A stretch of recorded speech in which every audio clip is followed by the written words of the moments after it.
Ugh.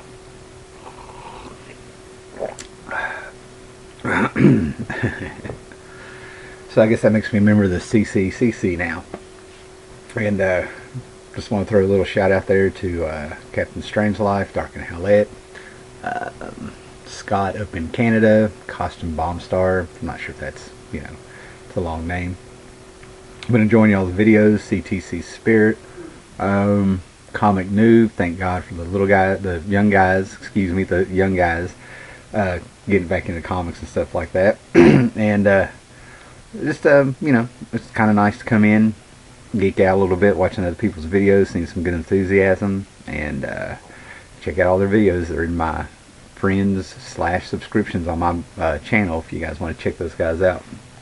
Okay, what I'm going to talk about this morning is this is where I slow things down. Instead of dragging out my collection or a big stack of comic books, I kind of want to connect a few dots here and revisit a few things that I'm sure other people have read, of course, and let's give you my interpretation of them, give them a little twist.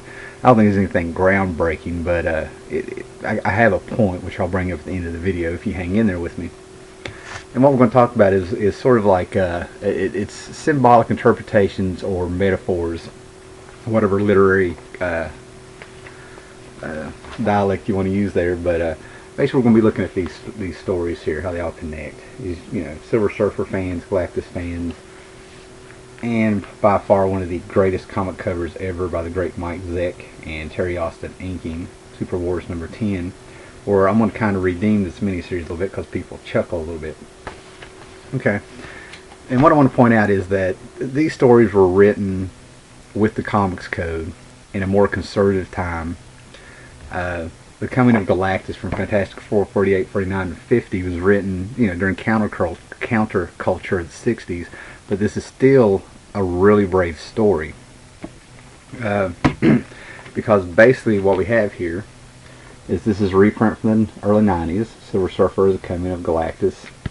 This is actually Fantastic Four 48, 49, and 50. And for you guys who may have never read this or never really actually read the issues, a real quick synopsis to do here is that basically Galactus is coming. He's coming to eat our planet, eat the energies of, leave us on a lifeless husk if we even survived at all, because Galactus isn't so much good nor evil. He's too big for those concepts. He's more or less a force of nature with a job to do, that he just wants to survive. And he sends out a herald, Silver Surfer. His whole job is that his planet was spared for him giving himself completely to Galactus. Galactus, of course, to me being a metaphor of God. I believe I have a Jack Kirby collector or something where there's a little bit of talk of Galactus, and how I interpreted the interview was Jack Kirby reads the Bible. I don't know if it's the Old Testament, or anything like that, but and his vision is that he read about God. That's what he looked like to him. Of course, that's open to interpretation. And again, for those of you who never watched a video of mine, feel free to correct me, get facts and stuff like that. I do my best to remember, and I kind of talk like we're at the comic book shop. A bunch of guys just sitting around talking about comics. Now, over the years, people have sort of read about the Silver Surfer there being sort of like a Jesus Christ figure. He comes to Earth. God is wanting to save the Earth. He sends him down. And it was always sort of accepted that's kind of what he was like. And Stan Lee always had a kind of a preachy style of writing when it came to the Silver Surfer in his series that he got in the 60s, and a graphic novel he did with John Mishima, and of course in this epic tale, which as far as I can tell is out of continuity. And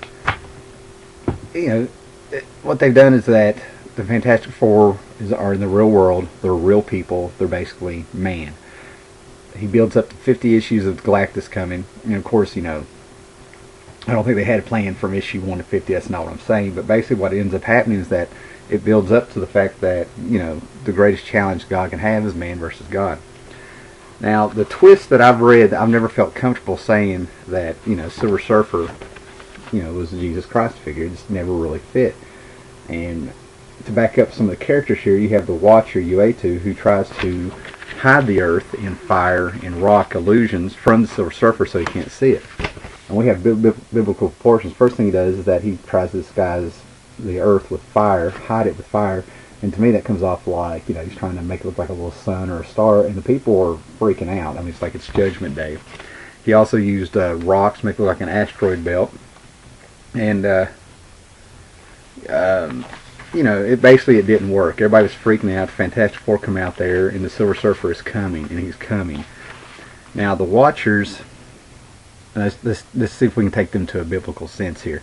The Watchers are always came out sort of angelic to me. Okay? They watch over us. They've taken a vow of non-interference with a race or a planet. They just watch. Well, they're watching over us. Kind of like angels watch over us if they were guardian angels. This one stepped up, revealed himself. Okay? And here's where I think it's really, really, where it gets really, maybe a little, I don't want to say controversial, but I want to prepare yourself for those of you who might be real religious and stuff, because I mean no disrespect, but I think they switched a few things. Instead of God coming to save the Earth, Galactus, if he was a metaphor for God, was coming to destroy the Earth. And his herald is actually supposed to be sort of like an angel who has divine faith in him and does everything he says. And they turned it around. Silver Surfer would actually be Lucifer Morningstar, who revolted in heaven, turned around and was punished, kicked out of heaven, the stars and the space that he loves to travel in, if you will, and he gets trapped on Earth, which would be his hell. All for turning around and taking up for mankind. That fits more in my mind than he sent his only son to Earth to talk to us, and then he comes here and he destroys us.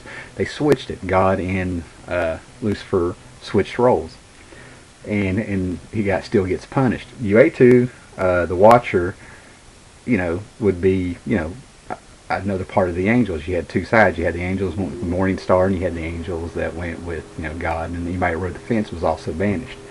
It all sort of the flavor. It's not a direct reinterpretation of any story, in my opinion, but they snuck it in under the radar. This is great storytelling. At least it's something to talk about. Silver Surfer is all cold and stuff, and he meets Alicia Masters, who's blind, and she kind of shows him how good people can be, the innocence or the compassion that they have, everything like that. It's kind of what turns him. So thus he sacrifices heaven. And for those of you who don't know that, where he turns against Galactus used the power cosmic to have him stuck on Earth. There's like an invisible barrier around Earth that he's stuck on. He can't get past. He can't fly up into the heavens. I think I can just talk in circle here, and you'll get what I'm saying. Now, kind of what woke me up to this was way back in the 80s. I've had these. I think these came out in 1988. It's a 2-issue series where Stan Lee jumps back on the Silver Surfer.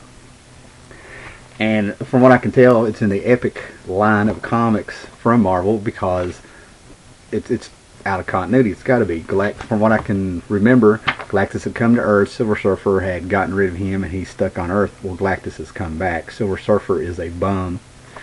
And the whole theme of this is basically man having faith in things bigger than him. Instead of taking care of themselves, they lose their mind. And of course, the artwork in this, if you want to get this, Mobius, French artist, beautiful work in here.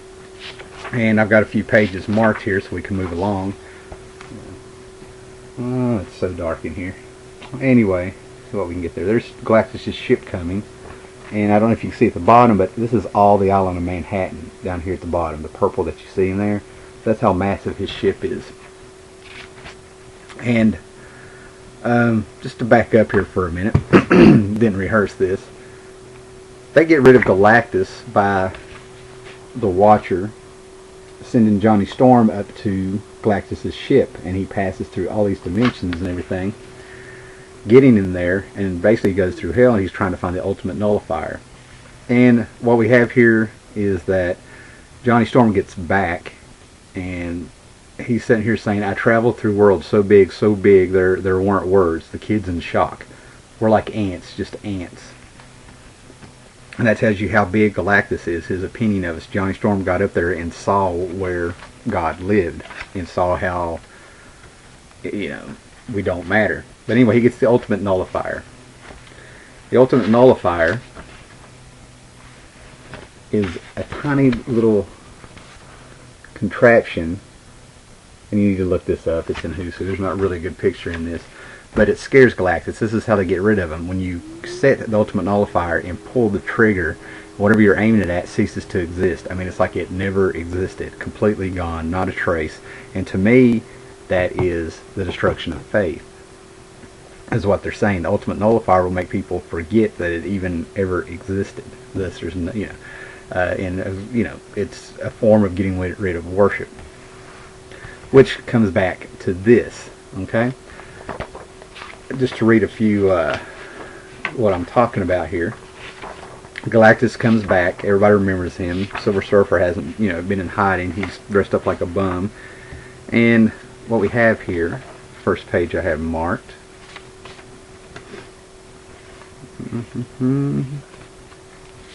Is when Galactus comes, everybody is like, we're doomed, he's back, I am Galactus. Okay. Galactus looks at the people who are looking at him. The majesty, he goes, the moment is mine, the power is mine, the majesty is mine. And everybody is hanging on to every word he says. Too long have you wallowed in war, endured poverty, been beset by crime. In return for your homage, I bring you a new era.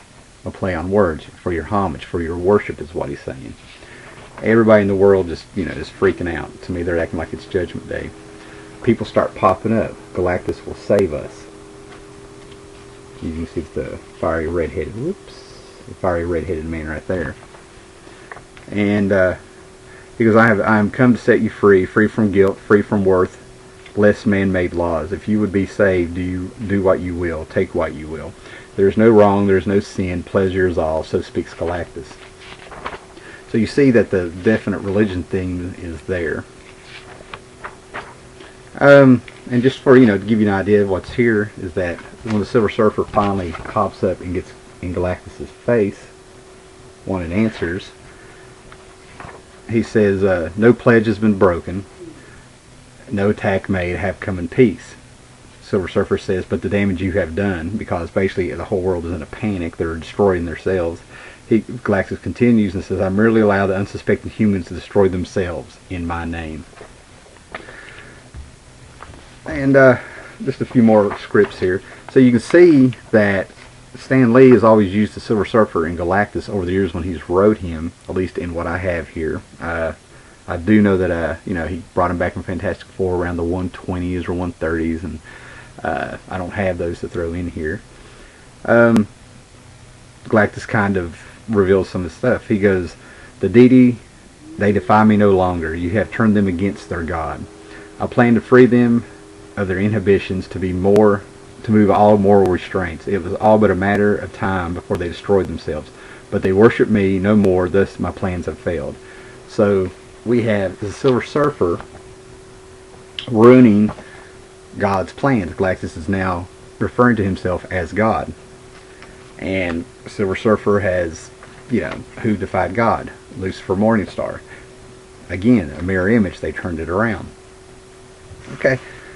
So that's with the Fantastic Four, the Silver Surfer. That's just something I want to point out, kind of get you thinking, maybe if you have a few comments and stuff. That story has always bothered me for years, because when I read it, again, like I said at the beginning of the video, not to talk in circles here, is, it's always kind of been interpreted that Galactus was God, Silver Surfer was Jesus, and it just didn't fit well.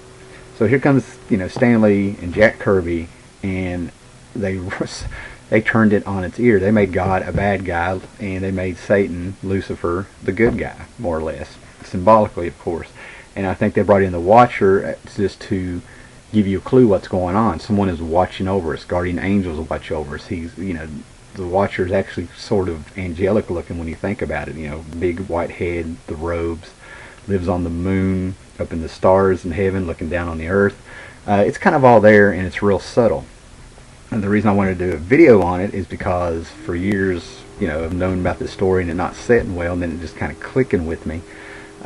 Nobody else I never really heard anybody else that I have hung out with or talked comic books with pick up on it. So thank you two for giving me a voice to get that out there. Now, Jim Shooter came in and wrote Secret Wars. Now here's what's amazing about Secret Wars. I will take up for this book. A lot of people kind of laugh about it, put it down. I mean, they enjoyed it. I don't know anybody that actually hates it. But, you know, it was a toy line. Everybody thought this was a book on toy line. Marvel Superheroes Secret Wars, you know. Well, they tricked everybody. It was the last great Doctor Doom story, in my opinion. And here's why. Quick synopsis. Heroes are plucked from the earth. Villains are plucked from the earth because the Beyonder, more or less the God, and I don't mean God, God of his little dimension, there was a pinprick in reality where he was watching us for a while, and he was curious about us, and I can go on and on about that, but basically he made a planet, a battle world, where he took pieces of other planets from our universe, put them in there, and he promised whoever won, defeated their enemies, would get the ultimate prize. And so thus you had an excuse to have, you know, all these heroes and all these villains fight and everything. Doom steps out. Doom does his whole thing. He's kind of in the background through the first couple issues, and you find out his grand plan. He's not going to try to defeat his enemies. He's going to go head on head with this God, the Beyonder, and he's going to take the power. Now that is Doom. That is classic Doom. Doom will destroy himself before doing defeat. He has so much faith in his armor, his technology, in himself, that he'll destroy himself. I got an issue of Supervillains Team Up where he's about to get beat by an enemy, and he picks up 2 bombs and he smashes them together, and he's sitting there and he's gloating over the guy after he's blown him up, and Doom's near death himself from blowing himself up. That is Doom. Doom is everything. Now, like I said, I think this is like 1985 is when this issue finally came out, and you know, we're going on 26 years of, in my opinion, the last great Doctor Doom story that they impressed me with. And I don't say that I don't say that lightly. I will defend that. So basically what happens is Doom has spent these issues, and he goes face to face with the Beyonder, and he is talking some smack. Then approach me, coward, on your knees, if you have knees, come, cringe before your master, grovel before Doom. No fear. Total arrogance. And in the battle, they about blow up the battle world. That is the planet they're on with the little moon, and that's Galactus and Doctor Doom's fight going on. I mean, it's epic. And Doom starts getting pretty much defeated. He comes up to the heroes here, saying, "Help me, give me your hand, and I'll take you on there." Doom is getting defeated. He's still not giving up. He's changing his plan in the middle of being one-on-one with God, and he comes down, and you could take it that these heroes are who he's trying to tell them, join me, take a hand and worship with me, we'll have power, and I'll make you, you know, one of mine. And if you are tempted, Magneto jumps in there, of course, the weak, the evil. So sorry about the light. And the heroes come in and take him down, thus blocking a Judas, if you will. And I might be reading a whole lot into that. So Doom not only gets defeated, he gets dissected. He gets rebuilt, more or less.